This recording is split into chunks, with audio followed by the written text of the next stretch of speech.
तो सदन में आदेश जी राहुल गांधी का जो एक भाषण था और भाषण का जब वो बोल रहे थे, एक सवाल पहले खुद पूछा उन्होंने कि अंबानी जो है वो जेल में क्यों नहीं है। अनिल अंबानी की बात कर रहे थे। अब जो स्पीकर साहब थे जगदम्बिका पाल, उस वक्त उन्होंने कहा कि देखिए अनिल अंबानी सदन का सदस्य नहीं है, उस पर आप सवाल नहीं पूछ सकते।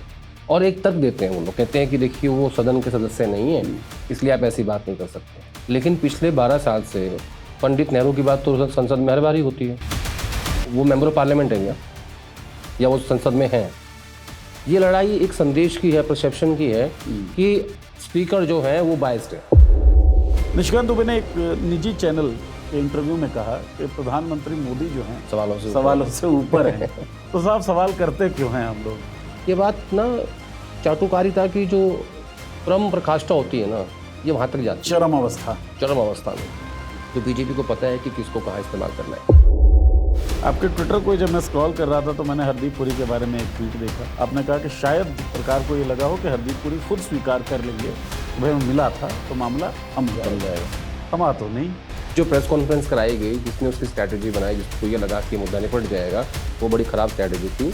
और पहले ये बात जो है वो दिल्ली के गलियारों में थी, सोशल मीडिया पे थी, कुछ लोगों तक थी। अब ये बात गांव-गांव तक पहुंच गई है। एप्स्टीन वाली जो घटना है, क्या टीवी चैनलों में बैठे हुए जो संपादक हैं उनके मन में नहीं आती होगी कि खबर चला दें? या सब कुछ बिल्कुल बिजनेस से रन होता है? आपने लोकतंत्र के चौथे स्तंभ की एक टांग तोड़ दी है। मोहन भागवत कह रहे हैं कि कोई भी जो है सरसंघचालक बन सकता है। वो जब कह रहे हैं तो आदेश रावल क्यों ट्वीट कर रहे हैं कि भाई आपका पहला, दूसरा, तीसरा, चौथा सब? नहीं, मैं तो पढ़ रहा था, उसमें मुझे पता लगा कि सिर्फ एक को छोड़ के सब ब्राह्मण थे। मेरा इंटरेस्ट इस बात में है कि अगला आरएसएस चीफ कौन होगा और उसकी जाति क्या होगी। आपने कांग्रेस को अच्छा खासा कवर किया, कर भी रहे हैं। तो जो कांग्रेस का शीर्ष नेतृत्व है, डेरा वेरा से कितना इन्फ्लुएंस होता है? अगर कांग्रेस पार्टी उसे इन्फ्लुएंस नहीं करती होती या नहीं मान रही होती तो जो लीडरशिप है।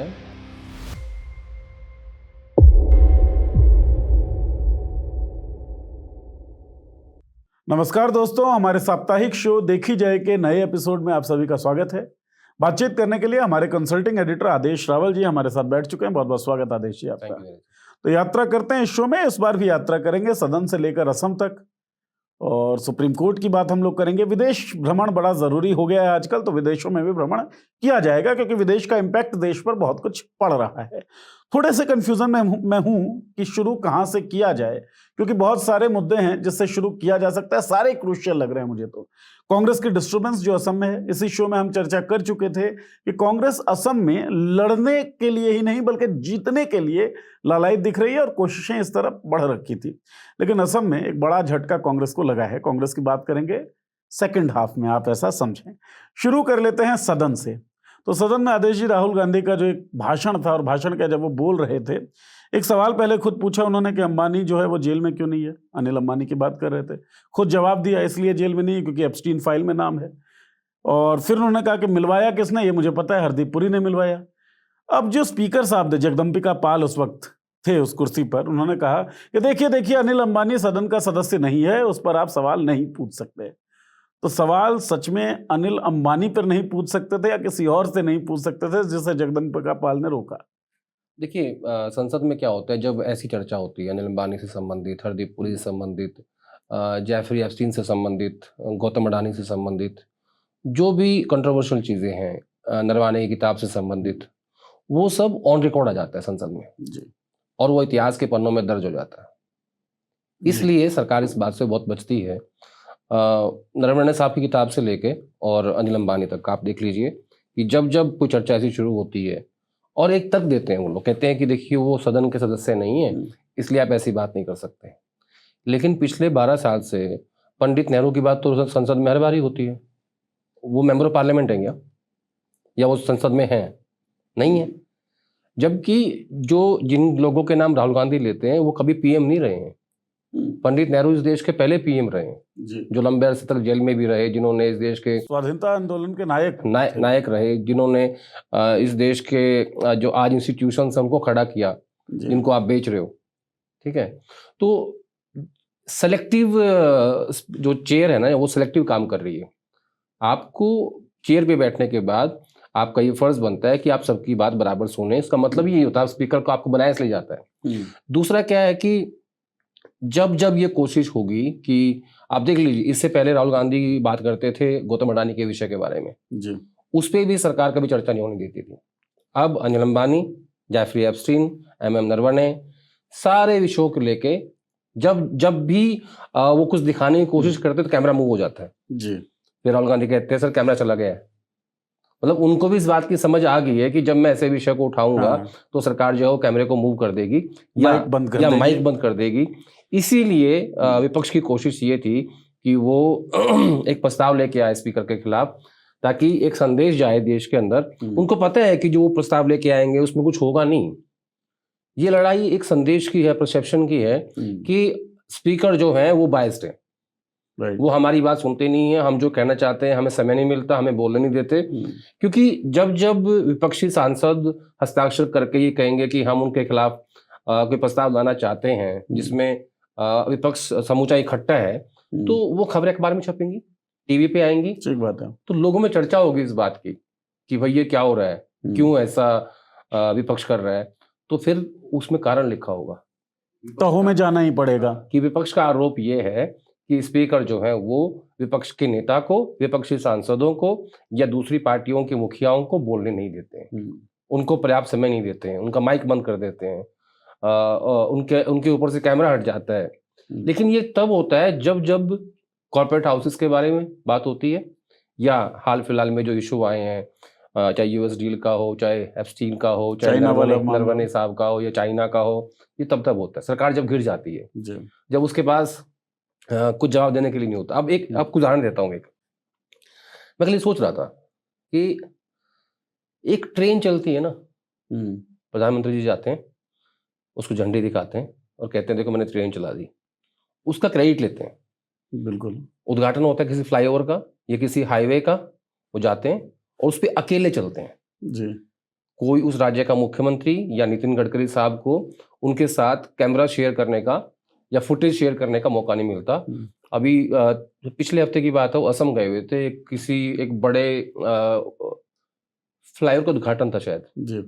तो वो उस पे मुझे अच्छे से ज्यादा व्हाइट कपड़ों में थे और चश्मा लगाया हुआ था, अकेले चल रहे थे, उनका वीडियो भी आया, फोटो भी आया, सिग्मा रील बन के आई होगी। ऐसे ही जब ये UER2 जी द्वारका से लेके और उधर कुंडली बॉर्डर तक ये हाईवे तैयार हुआ, इस पे भी वो अकेले चले, गडकरी साहब नहीं आए। ऐसे ही जो ये जो हाईवे जाता है मेरठ, जब इसका इनॉग्रेशन हुआ तब भी अकेले ही चले। तो ऐसे बहुत सारी फुटेज हैं जहाँ प्रधानमंत्री अकेले चलते हैं, कैमरा भी होगा, या वो टनल हो, अटल टनल जम्मू कश्मीर, जी जी जी, तब भी अकेले। तो मतलब मैं कहना चाहता हूँ कि प्रधानमंत्री जी एक ट्रेन से लेके, एक बस से लेकर फ्लाईओवर तक हर बात का क्रेडिट लेते हैं जी। अभी हाल ही में यूरोपियन जो डील हुई, जिसमें ये कहा कि जर्मन कार सस्ती हो जाएंगी हमारे हिंदुस्तान में, उसमें भी उन्होंने पूरा क्रेडिट लिया, गए, झप्पी पाई, फाइल दिखाई, सब कुछ हुआ उसमें। यूएस डील में क्यों नहीं कर रहे? क्यों हर रोज पीयूष गोयल जो है वो आके स्टेटमेंट देते हैं, बताते हैं कि हमने ये कर दिया, हमने वो कर दिया? कौन जानता है पीयूष गोयल को? आपने जानने ही नहीं दिया लोगों को। नहीं जानने दिया। हाँ। उसके अलावा जिनको जानते हैं उनको ले आओ जी। भाई राजनाथ सिंह हैं, गडकरी साहब हैं, जो जनता के बीच के लोग हैं, शिवराज सिंह चौहान हैं, मासी लीडर्स, जो मास लीडर्स हैं। पीयूष गोयल को वो जो बात कह रहे हैं सरकार की तरफ से, उसका कोई असर जनता पे नहीं पड़ रहा है। लेकिन सवाल ये है कि आपने इतनी महान यूएस डील करी है, अमेरिका भारत के बीच व्यापारिक समझौता हुआ है, इसके बारे में बताने के लिए आप सामने क्यों नहीं आ रहे? आप क्यों आके नहीं कह रहे हो कि मैंने ये ऐतिहासिक डील की है, इसमें हिंदुस्तान के लोगों का, किसानों का, मजदूरों का, कॉटन के व्यापारियों का, टेक्सटाइल के लोगों का, सबका भला होगा? क्यों नहीं कहते? याद है जीएसटी के स्लैब कम किए थे, घटा के 5 से 2 कर दिए थे, उत्सव जो मनवाया, जो उत्सव मनाया था, जीएसटी उत्सव, ठीक है। हालांकि टैक्स के उत्सव नहीं होते कभी, पता नहीं किस कैसे राजा हैं। मुझे तो ऐसा लग रहा था कि फ्लिपकार्ट या अमेजन का जो सेल चलता है ना, फेस्टिवल, उसका कोई प्रमोशन चल रहा हो। लेकिन वो 5 स्लैब इन्होंने लगाए थे, जब घटाए तो इन्होंने घटाए, लेकिन उसको उत्सव में क्रिएट कर दिया, उसका भी क्रेडिट लिया। बिल्कुल। अब इतना ऐतिहासिक समझौता है भारत और अमेरिका के बीच में, उसका क्रेडिट क्यों नहीं ले रहे हो? कुछ तो है जिसकी पर्दादारी है। इसका जवाब जिस दिन मिल जाए नीरज जी, मुझे बता देना। हाँ, तो कुछ तो है जिसकी पर्दादारी, और मुझे लगता है कि जिन चीजों में पर्दादारी है उसी का क्रेडिट नरेंद्र मोदी खुद लेना नहीं चाहते, और शायद उन्हीं सवालों पर स्पीकर कह देते हैं कि आप इस बारे में बात नहीं कर सकते। तो बात करने के लिए भेज दिया जाता है निशिकांत दुबे को। निशिकांत दुबे जो है वो चाहते हैं कि संसद सदस्यता जो राहुल गांधी की है वो खत्म हो जाए, वो संसद में रहने योग्य है नहीं। निशिकांत दुबे ने एक बात एक निजी चैनल के इंटरव्यू में कहा कि प्रधानमंत्री मोदी जो हैं सवालों से ऊपर हैं। तो साहब सवाल करते क्यों हैं हम लोग? ये जो पहली बात तो ये देश लोकतांत्रिक देश है, यहाँ हर आदमी सवालों के दायरे में आता है, क्योंकि प्रधानमंत्री जी को इस देश की जनता चुनती है, ठीक है, चाहे कोई भी प्रधानमंत्री हो, सांसदों को चुनती है, विधायकों को चुनती है, वो उन सब की जवाबदेही है। इवन मीडिया की भी जवाबदेही है देश के प्रति, हर उस व्यक्ति की जवाबदेही है जो पब्लिक लाइफ में है। तो पहली बात तो ये बात बेसिकली पता है क्या ये बात क्यों कही गई है? ये बात ना चाटुकारिता की जो परम प्रकाष्ठा होती है ना, ये वहां तक जाती है, चरम अवस्था में। लेकिन इसका उनको क्या फायदा हो सकता है? जहां अगर मैं सही हूं तो निशिकांत जी चौथी बार के सांसद हैं, उन्हें अभी तक मंत्री नहीं बनाया, ठीक है। अगर 29 से पहले कोई रिशफल होता है और उन्हें मंत्री बनाया जाता है तो मैं मानूंगा कि वो सफल हुए अपने मतलब तेल कहूं या घी लगाने में, ठीक है। अदरवाइज क्या फायदा इस बात का? मैंने आपके शो में एक बात पहले भी कही है कि 3 लोग ऐसे हैं, निशिकांत दुबे, अनुराग ठाकुर और संबित पात्रा, जिन्हें बीजेपी इस्तेमाल करती है अगेंस्ट गांधी फैमिली, पार्लियामेंट में या पार्लियामेंट से बाहर, और वो बहुत खुल के भी बोलते हैं जी, काफी पर्सनल अटैक भी करते हैं। उसके बावजूद भी उन्हें मंत्रिमंडल में जगह नहीं मिलती। तो बीजेपी को पता है कि किसको कहाँ इस्तेमाल करना है। अब आपको ना इसके पीछे किस्सा सुनाता हूँ। किस्सा क्या है? सच्चाई है। ये नेताओं के दरबार में जो लोग सच बोलते हैं ना, जो सच्चाई जो आपको आईना दिखाएगा, वो कभी चल नहीं पाएगा, वो उसको जल्दी बाहर कर देंगे वो। और जितने ये पीए होते हैं जो सारा दिन झूठ बोलते हैं नेता को, हर नेता को पता है कि वो झूठ बोल रहा है, लेकिन उसकी फितरत ऐसी है कि उसको अपनी जो तारीफ करता है उसको अच्छा लगता है वो, तो वो उनको हमेशा अपने पास रखते हैं। और हिंदुस्तान की राजनीति में ये पीए ऐसे हैं कि जो 90% जो राजनेता हैं इस देश के, छोटे से लेकर बड़े तक, उन पे डिपेंडेंट रहते हैं। और ये पीए तय करते हैं कि उस नेता से कौन मिलेगा और कौन नहीं मिलेगा। सपोज करो कि आपने राहुल गांधी के पीए को तेल नहीं लगाया, या आप उसके चमचे नहीं बने, या आप उसके खबरें नहीं बने, तो आप वहां तक पहुंच ही नहीं सकते। मतलब नेता से मिलने के लिए नेता को तेल नहीं लगाना, उसके पीए को तेल लगाना पड़ता है। अच्छा। और ये ऐसा नहीं सिर्फ कांग्रेस में, भाजपा में भी है, हर पार्टी में है। और बड़े नेताओं की एक समस्या होती है, 90% नेताओं के कानों के बहुत कच्चे होते हैं। और वो क्या है, वो पीए ना 24 घंटे साथ रहता है, तो असर होता है, इम्पैक्ट होता है। जैसे विज्ञापन आता है, वो कहता है कि सर्फ एक्सेल लो जी, ये सब दाग साफ कर देगा, ठीक है जी। तो जब आप किसी स्टोर पे परचेज करने जाते हो ना, तो आपके दिमाग में पीछे से ना वो सर्फ एक्सेल आता है, क्योंकि वो तस्वीर विज्ञापन के जरिए आपके दिमाग से वो खेलते हैं जी। तो ये वैसा ही है, जो 24 घंटे पीए साथ में रहता है ना, वो जो कहता है कि सर ये जो नीरज जी है ना, ये अच्छे आदमी नहीं है, वही सही, ठीक है। अच्छा, उसने एक बार सुन लिया, शाम हो गई, फिर कह दिया, मौका देख के अब साहब अच्छे मूड में बैठे हैं, तो ऐसे कर करके ना वो आपको सिस्टम से बाहर कर देंगे। सर ये उसका आदमी है, सर ये तो मोदी जी का क्लोज है, सर ये तो राहुल गांधी का क्लोज है, ये फलाने का क्लोज है, ऐसे करके आपकी लेबलिंग कर देते हैं, राइट, ठीक है। मतलब एक परसेप्शन आपके बारे में बन जाता है। अगर आप उससे ठीक हैं तो फिर आपसे विद्वान, आपसे बढ़िया कोई आदमी नहीं है, क्योंकि उसको लगता है कि जो मुझे बाईपास करेगा ना, वो डायरेक्टली नेता से जुड़ जाएगा। इनसिक्योरिटीज हैं, वो उनको बर्दाश्त नहीं है, चाहे कोई पीओ हो, किसी नेता का हो, किसी पार्टी का हो, सबके यही हाल है। नहीं, ये जो आप हकीकत बता रहे हैं, ये अगर मैं सही बताऊं तो ये मेरे पे भी हुआ है, भोगा हुआ है मैंने ये, और आजकल भी भोगता ही रहता हूँ। नहीं ठीक है, एक चीज़ है, मैं आपके ट्विटर पे भी आपने ये शेयर किया था, जब मैं पढ़ रहा था तो शुरू के 2 लाइंस के बाद मुझे लगा कि भाई ये मोस्ट प्रोबेबली निशिकांत दुबे के बारे में लिखा नहीं, निशिकांत के बारे में नहीं, हालांकि आपने एक लाइन लिखा था, ओवरऑल है, वहां से मुझे आइडिया आया लिखने का। लेकिन क्यों एग्जैक्ट कोई इंसिडेंस बताना चाहेंगे आदेश? नहीं, एग्जैक्ट नहीं, पर्सनल हो जाएगा वो थोड़ा सा। मैं बहुत बार, जनता भी हमारी फैमिली है, मैं बहुत बार उन चीजों के बारे में बोल चुका हूँ। तो ये जर्नल एक टेंडेंसी है नेताओं की। मैं तो 90% बोल रहा हूँ, 95% लोग जो है ना, जो नेता है वो इससे बाहर जाना ही नहीं चाहता। पीए की सोच की गिरफ्त में कैद हैं, ऐसा कैद कह है। सकते हैं।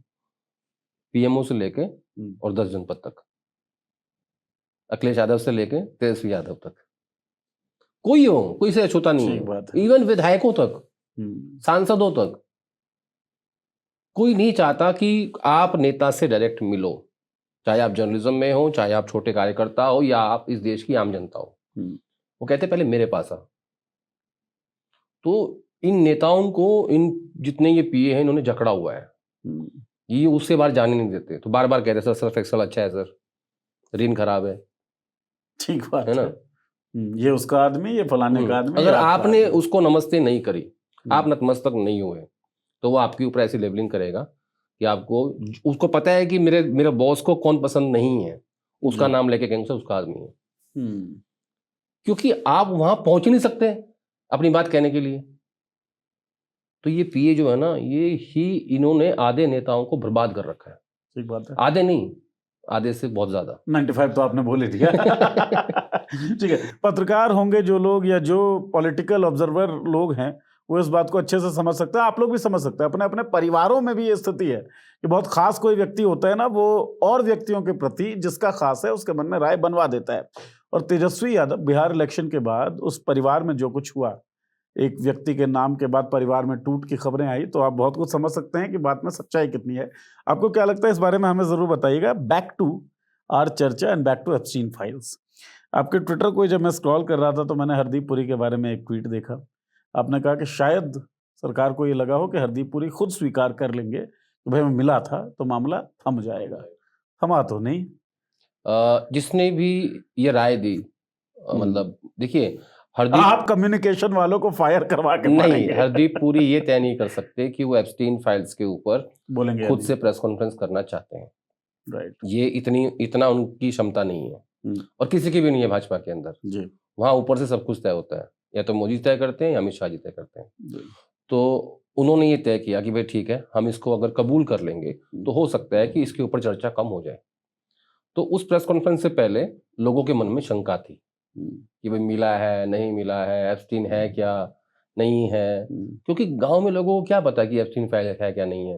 बेसिकली इसका जो कंटेंट है वो अंग्रेजी अखबार का कंटेंट है जी, हिंदी अखबार का कंटेंट नहीं है वो, अगर आप उसको ध्यान से पढ़ो तो। मैं 3-4 दिन गांव में था, तो वहाँ पंजाब केसरी और भास्कर में देख रहा था, इसमें कुछ नहीं आता था। तो जिस दिन इन्होंने प्रेस कॉन्फ्रेंस करी, उसके बाद क्या हुआ, मेन स्ट्रीम मीडिया में जो इससे बहुत दूर था उसमें डिबेट शुरू हो गई, तो गांव गांव तक पहुंच गई, अखबारों में छपना शुरू हो गया। अखबारों ने बताया कि जेफरी एप्स्टीन कौन था, उसके ऊपर क्या आरोप हैं, उसने कैसे छोटे बच्चों का शोषण किया, बच्चियों का शोषण किया, और कैसे पूरे वर्ल्ड के नेताओं को बुला के वो अपने यहाँ पे नंगा करता था। यही तो करता, और क्या करता था।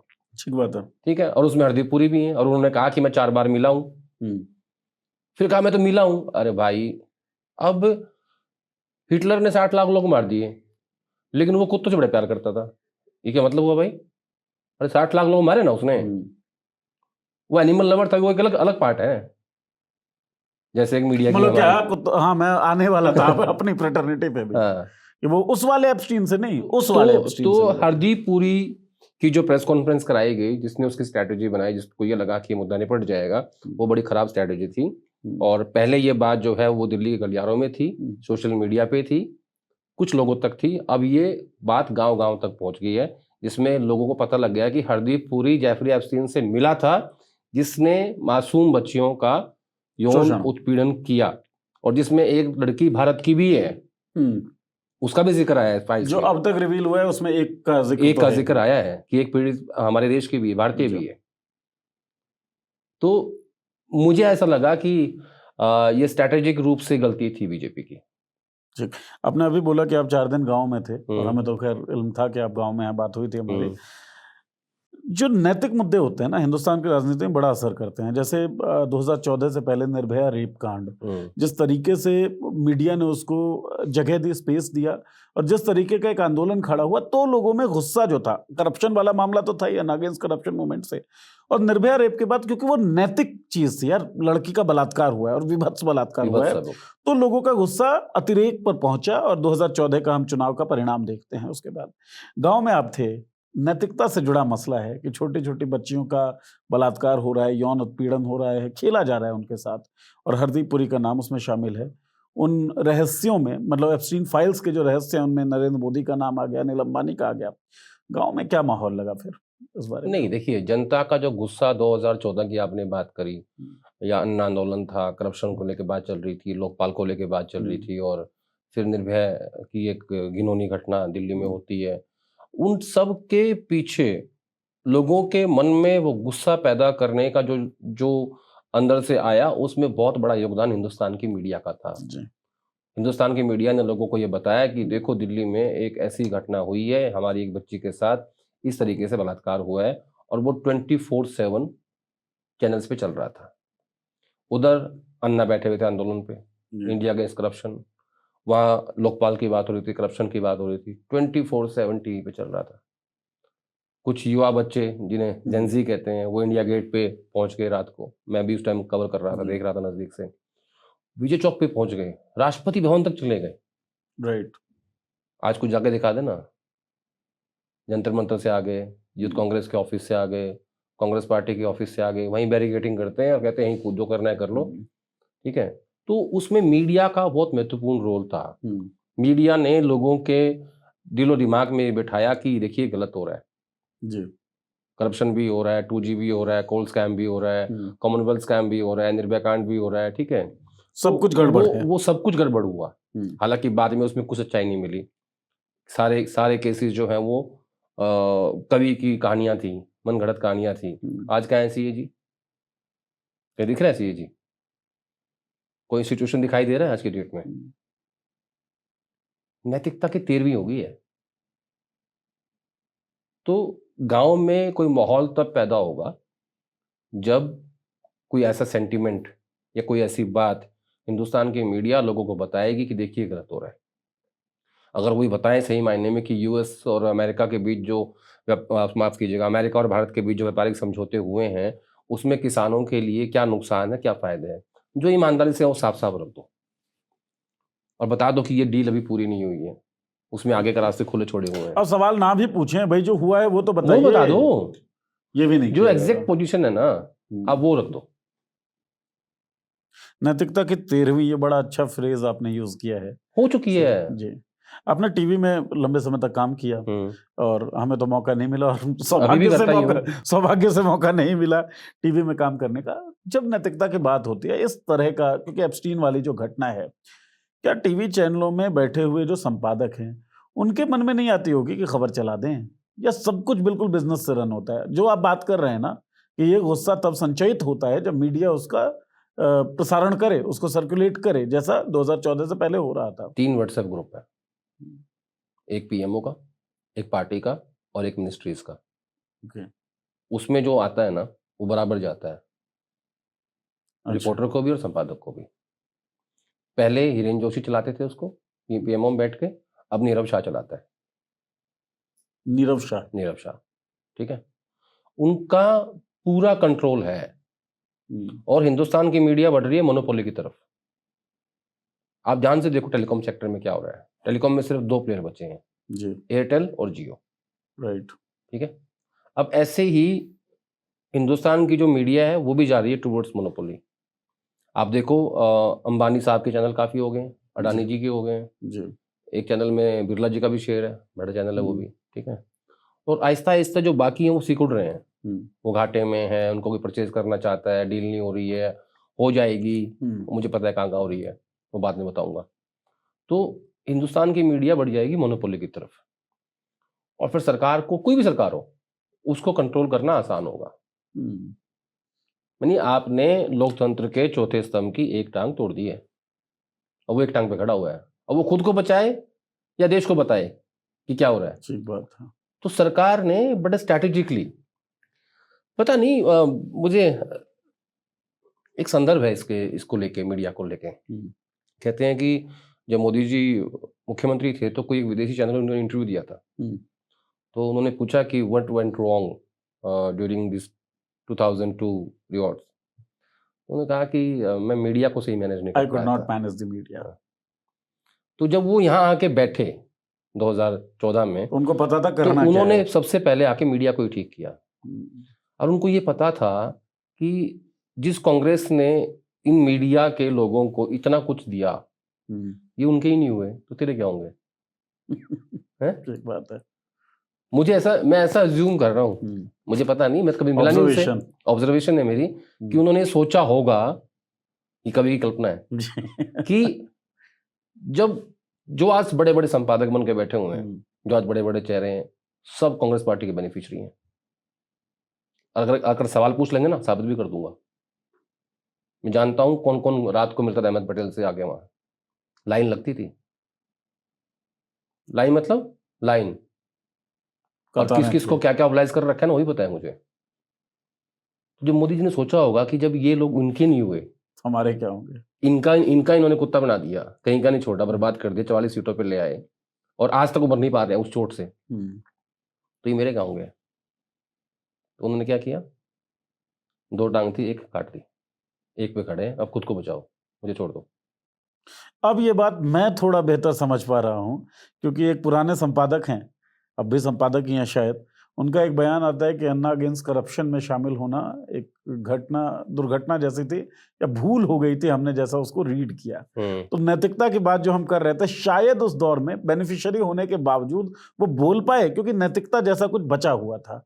तो मोदी सरकार ने ये सोच लिया था, नरेंद्र मोदी ने, कि इतना मैनेज कर लूंगा कि नैतिकता वैतिकता के सवाल पे कोई कुछ बोल ही ना पाए। शायद इसीलिए एक चुप्पी नैतिकता है। ना सिर्फ पत्रकारों के लिए होती है, मालिकों के लिए नहीं होती, एग्जैक्टली। जो असली बेनिफिशियरी होते हैं। तो मैनेजमेंट यही तो है ना, कि पत्रकारों तक बात आए नहीं भाई, मालिक पत्रकार अपने झोले में नैतिकता लेके चलता रहे, है ना, और वहां वहां मालिक पीछे से डील करता रहे।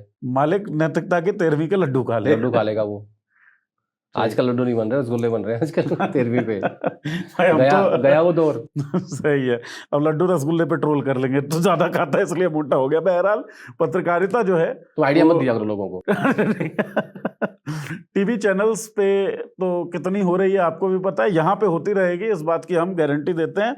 मूविंग फॉरवर्ड आदेश जी, मोहन भागवत की बात कर लें। आज तुमने बुलवा ही लिया मुझे मीडिया के खिलाफ।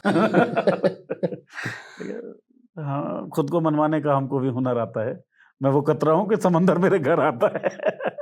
बहरहाल तुम्हें पता है मैं थोड़ा बचता हूँ अपनी फ्रेटर्निटी से बात जी। करने के लिए। एग्जैक्टली, तो मेरे बट सवाल से पहले आपने छेड़ फिर दी थी लोग ये बात। कहेंगे कि बात भी कर लेता है, फिर बाद में डायलॉग भी मार देता है। तो इसलिए मेरे सवाल छेड़ने से पहले ही बोल देते, जब थोड़ा सा बोलते मैंने कहा थोड़ा और बोल देंगे। बहरहाल मोहन भागवत कह रहे हैं कि कोई भी जो है सरसंघ चालक बन सकता है। अब वो जब कह रहे हैं तो आदेश रावल क्यों ट्वीट कर रहे हैं कि भाई आपका पहला, दूसरा, तीसरा, चौथा सब नहीं, मैं तो ब्राह्मण पढ़ थे। रहा था, मैं क्या हुआ, मैंने उनका स्टेटमेंट पढ़ा जो उन्होंने बम्बई में जो सारे फिल्म स्टार्स को बुलाया, जी, और मुझे लगा शताब्दी कि पर। शताब्दी पर मुझे लगा कि प्रधानमंत्री मोदी को ही स्टारों से मिलने का शौक है, जी, फिल्म जगत की हस्तियों से, तो भागवत जी को भी है। तो करण जौहर, अक्षय कुमार, ठीक है, सब लोग पहुंचे हुए थे वहाँ, और उसके बाद उनका स्टेटमेंट पढ़ा मैंने अखबार में। फिर मैं कहीं कुछ पढ़ रहा था तो मेरे सामने आया कि कौन कौन संघ के मुखिया रहे हैं, तो उसमें मुझे पता लगा कि सिर्फ एक को छोड़ के सब ब्राह्मण थे। यानी राजेंद्र सिंह उर्फ रज्जू भैया जो कि ठाकुर थे, उनको अगर मैं छोड़ दूं, मोहन भागवत से लेकर हेडगेवार तक, सब ब्राह्मण, गोलवलकर तक, देवरस जी तक, सुदर्शन जी, सब, तो उन्होंने कहा कि वो हिंदू होना चाहिए, जाति कुछ भी हो।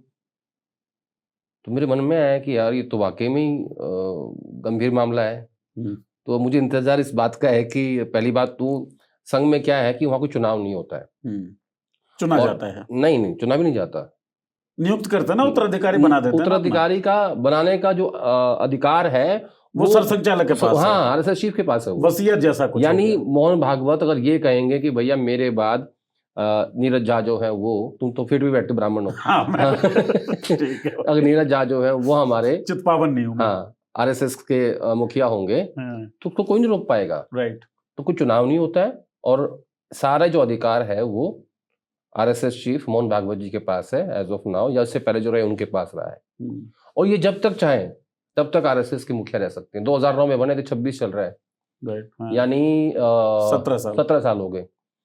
तो ये कैसे कहें मोदी जी को कि तुम छोड़ दो, तुम्हारा खुद का खाना इतना बड़ा है, ठीक है, एक ही थाली के चट्टे बट्टे जैसा मामला है। कैसे कह दोगे आप? वो भी कह सकते हैं आप भी छोड़ दो, आपको भी 17 साल हो गए हैं, आप क्यों नहीं छोड़ते?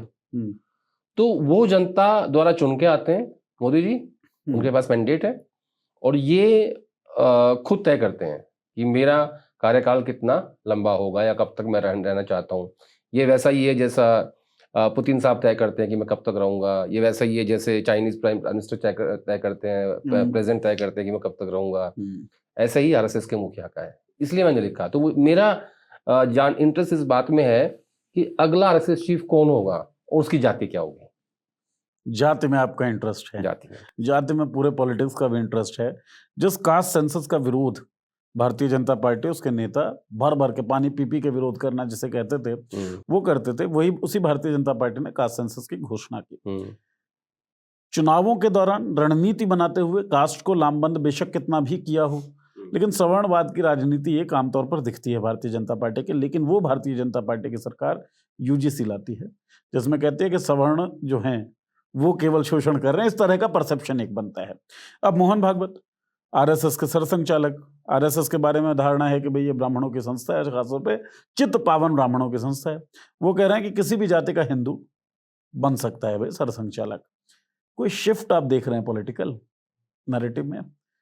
Bharatiya Janata party caste census की घोषणा कर रही है, यूजीसी ला रही है, मोहन भागवत कह रहे हैं किसी भी जाति का हिंदू बन सकता है।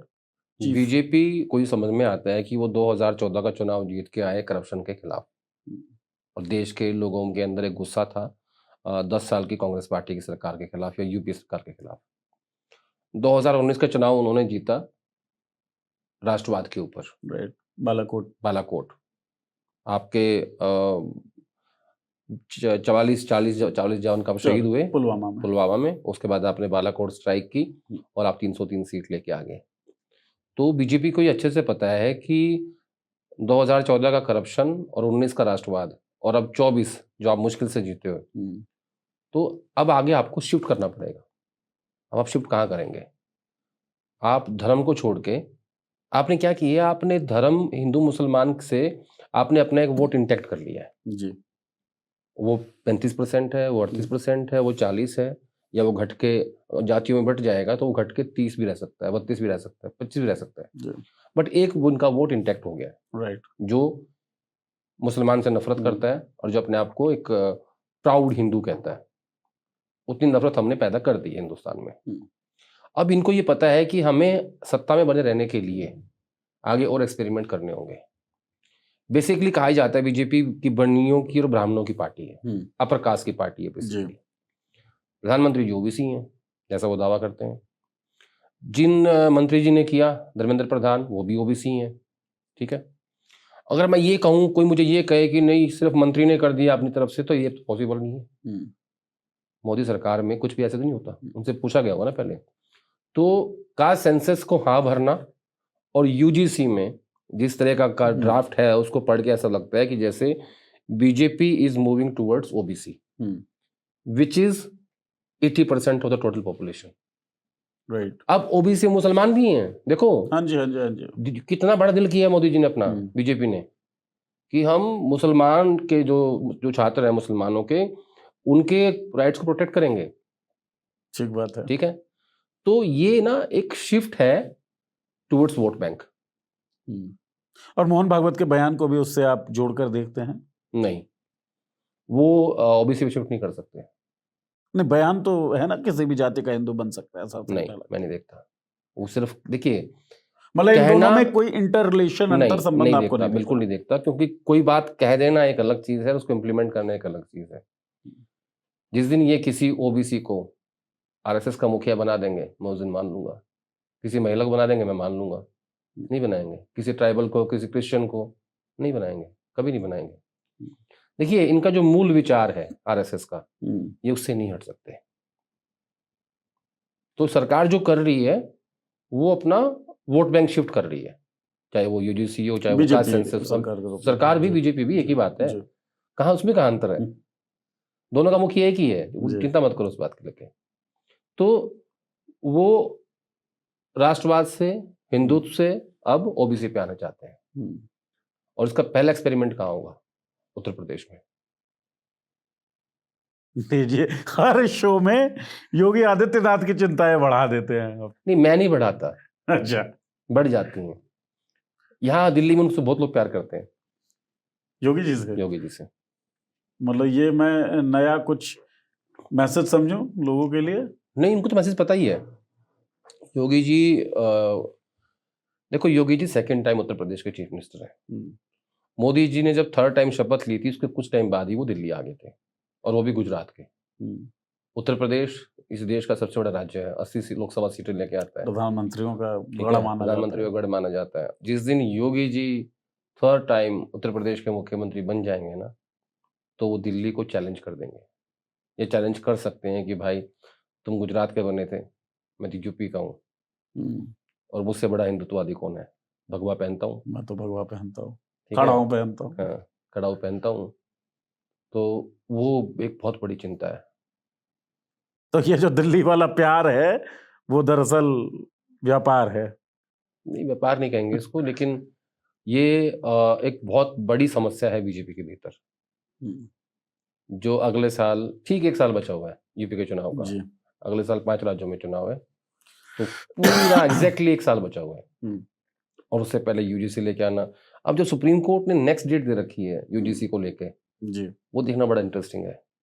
उसमें क्या होता क्या होता है, सुप्रीम कोर्ट क्या रोक लेगा उसमें, क्योंकि उससे क्या हुआ है ना कि वो जो यूनिवर्सिटीज में या लोगों के बीच में एक रोष पैदा हुआ था, वो थोड़ा सा ठंडा हो गया है सुप्रीम कोर्ट के जरिए। जी। हालांकि सुप्रीम कोर्ट को बाकी काम भी करने चाहिए, बाकी चीजें ठंडे करने के लिए। देश का तापमान, जाति का तापमान, धर्म का तापमान जो देश में चल रहा है, वो नहीं करता वो। जब जब सरकार पे कोई आपत्ति आती है, with all due respect to my lords, लेकिन वो तब उसमें इंटरवीन कर लेता मतलब आप ये करें कस्टोडियन ऑफ कॉन्स्टिट्यूशन जो है वो कस्टोडियन ऑफ गवर्नमेंट बन जाता है है, जब जरूरत पड़ती है, जब आवश्यकता होती है, स्वादानुसार। जब सहूलियत के हिसाब से। सहूलियत के हिसाब से, स्वादानुसार, ठीक है। तो क्या इसीलिए सुप्रीम कोर्ट ने उन तमाम पीआईएल्स के लिए को करने वाले याचिकाकर्ता जो थे, और अभिषेक मनु सिंह भी उनको रिप्रेजेंट कर रहे थे, उनको कह दिया कि भाई हेमंता बिस्वा शर्मा वाला जो मामला है इसके लिए हाई कोर्ट में जाओ? पहली बात तो उसमें क्या जरूरत आनी पड़ी पीआईएल की? आपने सुमोटो क्यों नहीं ले लिया? वो इस देश का मुख्यमंत्री, एक राज्य का मुख्यमंत्री ये कह रहा है कि मुसलमानों को तंग करो, अगर मियाँ मुसलमान 5 रुपये मांगते हैं, उनको 4 रुपये दो, और मेरी सरकार आपके साथ है। वही मुख्यमंत्री एक वीडियो जारी करता है, इसमें वो बंदूक उठा के एक मुसलमान के सीने में गोली मार रहा है। आपसे वो सुमोटो क्यों नहीं लिया आपने सुमोटोस को? पहली बात तो आवश्यकता पड़नी नहीं चाहिए उसमें पीआईएल की, ठीक बात है। सबसे पहली बात तो ये। दूसरा, वो गोली मियाँ को नहीं मार रहा है, वो इस देश के संविधान को गोली मार रहा है। तो मैंने कहा ना कि माई लॉर्ड्स भी जो है ना, चलते हैं सहूलियत के हिसाब से। ये आजकल ज्यादातर माई लॉर्ड्स जो है ना, वो शील्ड हो गए हैं, बुलेट प्रूफ जैकेट हो गए हैं। वो जहां जरूरत पड़ते हैं वो ऑन बिहाफ ऑफ गवर्नमेंट पहन लेते हैं। इस केस में तो पीआईएल की जरूरत होनी नहीं चाहिए थी। मतलब ये तो सीधे अगर कोर्ट की छुट्टी भी होती तो आप उस दिन बैठाते किसी को और इसका संज्ञान लेते, कहते कि ये ठीक नहीं है।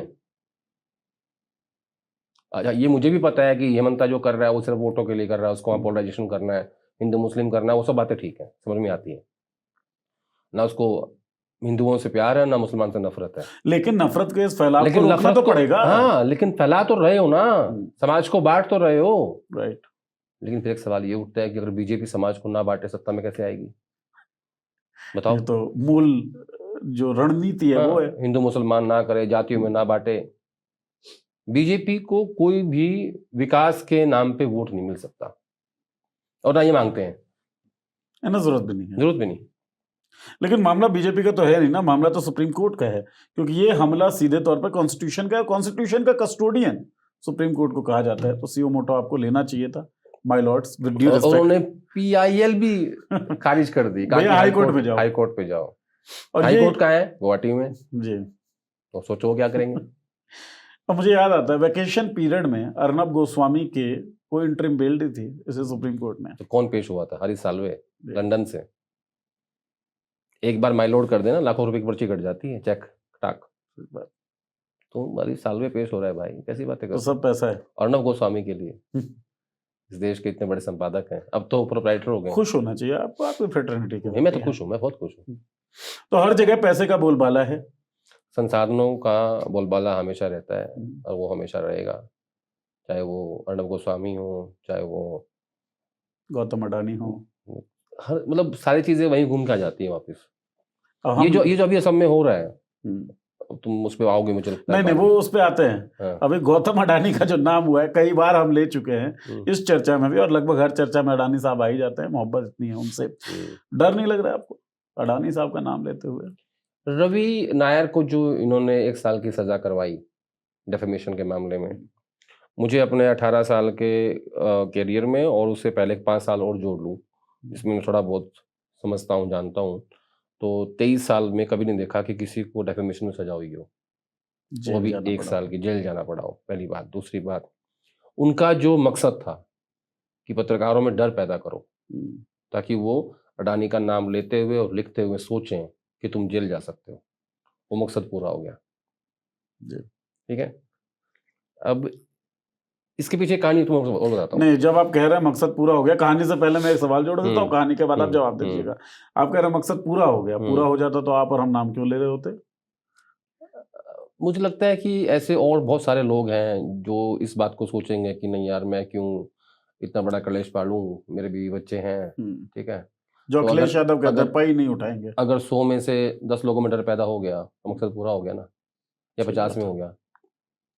ठीक हम तो बात। लेते रहेंगे, जैसा भी होगा हम तो मैनेज कर लेंगे, लेकिन मकसद लगभग उनका पूरा हो गया कि उनको डर पैदा करना था।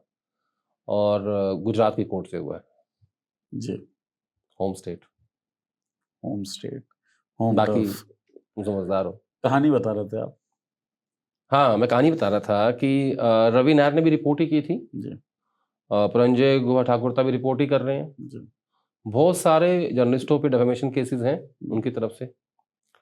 अब आपको ले चलता हूँ अगस्ता वेस्टलैंड पे, जो वहां से जुड़ा हुआ है। अगस्ता वेस्टलैंड एक हेलीकॉप्टर कंपनी है जिसने यूपीए सरकार के दौरान कुछ हेलीकॉप्टर परचेज किए थे, वीवीआई हेलीकॉप्टर, उसमें स्कैम बताया गया था और उसको कंपनी को ब्लैकलिस्ट कर दिया गया जी। था। तो जब आप उसको ब्लैकलिस्ट कर देते हो, और उस कंपनी का जो बिचौलिया था वो था क्रिश्चियन मिशेल, जी। जो आज दिल्ली की तिहाड़ जेल में है, जिसका हमने एक्स्ट्राडिशन किया था। एक्स्ट्राडिशन। वो एक डील हुई थी, उसके बारे में बात नहीं कर सकते। कुछ दिया था और कुछ लिया था, अच्छा। तो हमने बदले में क्रिश्चियन मिशेल को लिया था। वो मेरे हिसाब से 6-7 साल से तिहाड़ जेल में बंद है, उसका कोई ट्रायल नहीं हुआ है। हाँ, जैसे उमर खालिद। उमर खालिद का ट्रायल नहीं हुआ है, जैसे क्रिश्चियन मिशेल का नहीं हुआ है। अब उस अगस्ता वेस्टलैंड कंपनी वापस भारत में आ गई है, लियोनार्डो नाम से। उसका नाम बदल दिया गया है, और उसने उस कंपनी ने टाई अप किया है अडानी के साथ। जय। बोलो जय श्री राम। ठीक है। ट्रायल क्यों नहीं हो रहा है? नहीं हो रहा, उसके ऊपर दबाव है। My Lord. नहीं, उसके ऊपर दबाव ये है कि तुम ये कहो कि तुमने सोनिया गांधी के कहने पर डील की थी। अच्छा। अहमद पटेल और सोनिया गांधी के कहने पे तुमने हम्म, ये डील करवाई थी अगस्ता वेस्टलैंड वाली, जिसमें वीवीआईपी चॉपर्स को परचेज करना था, और उसमें स्कैम हुआ है। ठीक है। अब वो जानते हैं, वो तो कोई मिला ही नहीं उनसे, तो वो है तिहाड़ में। ट्रायल नहीं हो रहा उसका, 7 साल हो गए। और जिस कंपनी के कारण वो तिहाड़ में है, वो कंपनियां वापस ले आए। और वो कंपनी अब काम करेगी डिफेंस में ही, आ अडानी गई के है, साथ साइन में। हो गया हाँ, है। जी जी जी जी। डिफेंस मिनिस्ट्री के अधिकारियों के सामने साइन हो गया है। राइट। तो नाम बदला गया, अडानी जी के साथ एक गठजोड़ हुआ, और कंपनी वापस, बंदा जो है जेल के अंदर है। क्या ट्रायल क्या कब शुरू होगा? क्या क्या कहूँ यार, अब इससे ज्यादा।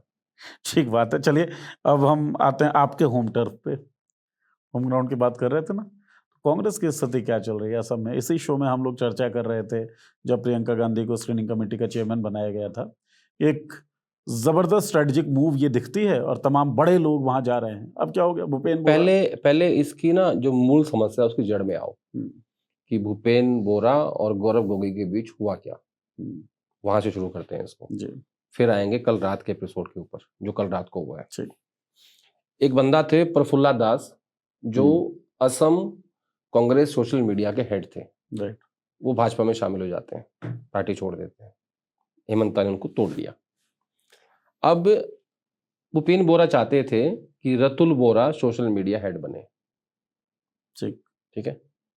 लेकिन उन्हें गौरव गोगोई ने नहीं बनाया। रितु पर्ना को जो कि गौरव के काफी नजदीकी हैं, उनको बनाया सोशल मीडिया हेड। और उसके साथ ही एक लड़का है जिसको बनाया को चेयरमैन, उनका नाम है अमन वदूद। वहां से इनका गुस्सा और भड़क गया। बोरा साहब का। बोरा नहीं, इनका अपना भूपेंद्र बोरा का। जी। तो उन्होंने 2 नाम लिए कोड वर्ड में। उन्होंने कहा कि असम प्रदेश कांग्रेस कमेटी आर हो गई है, हम आर के साथ नहीं रहेंगे। आर का मतलब है रकीबुल हुसैन, अच्छा। जो कि प्रदेश कांग्रेस कमेटी को पीछे से चला रहे हैं और वो काफी नजदीकी हैं गौरव गोगोई के। दूसरा उसने कहा कि पूरी कांग्रेस बीएम हो गई है, आर रकीबुल बीएम, बांग्लादेशी मुसलमान। ठीक है। ओके। तो अब 2 चीजों को जोड़ो, रकीबुल हुसैन मुसलमान, बीएम मुसलमान, बांग्लादेशी बांग्लादेश मुसलमान, मुसलमान। तो दोनों मुस्लिम है, तो लाइन तो बीजेपी की होगी, जो उन्होंने पहले ही तय कर दी थी। जी। जिस दिन उन्होंने ये स्टेटमेंट दिया, मैं उस दिन ही समझ गया था कि भूपेंद्र बोरा अब भाजपा में जाएगा। वहां से लड़ाई शुरू होती है। अब ये बात दिल्ली पहुंचती है। राहुल गांधी ने फोन किया, खड़गे साहब ने फोन किया। हालांकि कई लोगों ने राहुल गांधी को ये कहा कि आप उसको फोन मत करो, वो जाएगा ही जाएगा। नहीं, हम कोशिश करते हैं, बात करके देखते हैं। और बात की, और फाइनली क्या हुआ, इस बीच में घटना और घटी। परसों एक मीटिंग होती है जिसमें भूपेंद्र बोरा, वहाँ के सीएलपी के नेता गौरव गोगोई और वहाँ के प्रभारी जितेंद्र सिंह और एक नेता और थे, 5 लोग बैठे हुए थे। उस बैठक में जो कुछ हुआ, सेम बयान मुख्यमंत्री ने दिया। कांग्रेस की बैठक में क्या हो रहा है वो असम के मुख्यमंत्री बता रहे हैं कि उस बैठक में ये हुआ है। Sleeper cell. ठीक है। तो वो कौन था? भूपेंद्र बोरा था। वो तो था नहीं, ओपन सीक्रेट। हाँ। अब इन्होंने बात भी कर ली, खड़गे साहब ने, राहुल गांधी ने, वो फिर भी नहीं माने, उनको जाना ही था। कल रात को हेमंत बिस्वा शर्मा उनके घर पहुंच जाते हैं और वो कहते हैं कि ये 22 तारीख को भाजपा में शामिल होंगे। बात यही नहीं रुकेगी। सोशल मीडिया हेड को ज्वाइन कराया भूपेंद्र बोरा, फॉर्मर पीसीसी प्रेसिडेंट, इनको कराया। अभी 2 नेता और कतार में हैं जो कि काफी बड़े स्टेचर के हैं, असम में ही। असम में ही। कौन लोग हैं? काफी बड़े मतलब नेता हैं वहां के। और ये डील भी संसाधनों के आसपास ही घूम रही है। अच्छा। वहां कुछ भी बगैर संसाधन नहीं होता। और जो बाकी 2 हैं वहां भी संसाधन ही इन्वॉल्व है, क्योंकि भूपेंद्र बोरा कांग्रेस पार्टी में रह के विधायक नहीं बन पा रहे थे। पहली बात तो ये थी जी। और दूसरा, जितना संसाधन हेमंत बिस्वा शर्मा के पास है और जिस तरीके से वो इस्तेमाल करते हैं, ऐसा कोई कर नहीं सकता। तो संसाधनों का खेल है, पैसों की माया है। तो पैसों की इस माया में अब कांग्रेस की फाइट को किस तरीके से आप देखना है? देखिए, एक के बाद एक चुनाव आते आते वो पार्टी के नेताओं को तोड़ के और कांग्रेस पार्टी का परसेप्शन खराब कर देंगे। अब मुझे देखना ये है कि प्रियंका गांधी ट्रैवल कर रही हैं, कल शायद वो जाएंगी, और उन्होंने ये कहा है कि जितने मेंबर है स्क्रीनिंग कमेटी के, वो स्टेट में जाओ, कॉन्स्टिट्यूंसीज में जाओ और देखो कि कौन कौन वहाँ पे काबिल लोग हैं।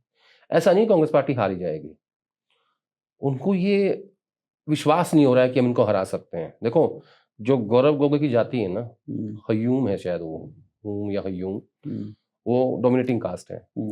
उसकी तादाद करीब करीब 22 से 25% है। अगर मुस्लिम प्लस गौरव की कास्ट इकट्ठी हो जाए ना, तो आसान नहीं होगा हेमंता के लिए। लेकिन हेमंता ये बात जानता है, वो परसेप्शन वाइज ना कांग्रेस पार्टी को कमजोर कर रहा है कि एक के बाद एक के बाद एक के बाद आपके नेता टूटते जाएंगे, कमजोर हुई पड़ी है, पार्टी कमजोर कमजोर जीत नहीं सकती है। अब क्या परसेप्शन में आप उनको हरा दोगे ना, वोटिंग तो बाद में होगी, मेंटली आप पहले हार गए। मेंटली आप हार गए और लोगों के मन में भी आ जाता ना, यार ये तो हार रहे, वोट बर्बाद हो जाएगा। दूसरा, हिंदू मुस्लिम चल ही रहा है वहां पे। तीसरा, अब देखना मुझे ये है कि प्रियंका गांधी, भूपेश बघेल, डीके शिव कुमार, ये कैसे वहां के स्टेट को, देखो प्रियंका गांधी के पास कुछ खोने के लिए नहीं है जी, कुछ भी नहीं है। वो एक सांसद है, उनको for the time being screening committee का चेयरमैन बनाया गया।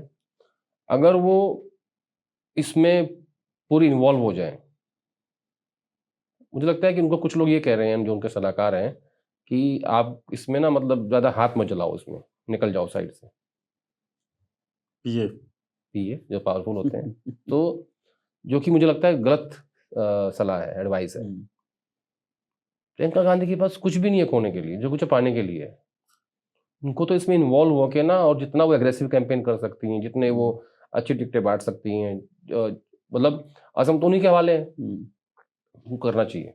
आप खेलें और दमदारी से दमदारी खेलें से अपने खेलें। हिसाब से। अब पता क्या है, अगर हार भी रहे हो ना तो लड़ते हुए हारो। अच्छा, वो आप दिख भी गिव अप ही जाता कर है। दोगे तो क्या क्या फायदा फिर?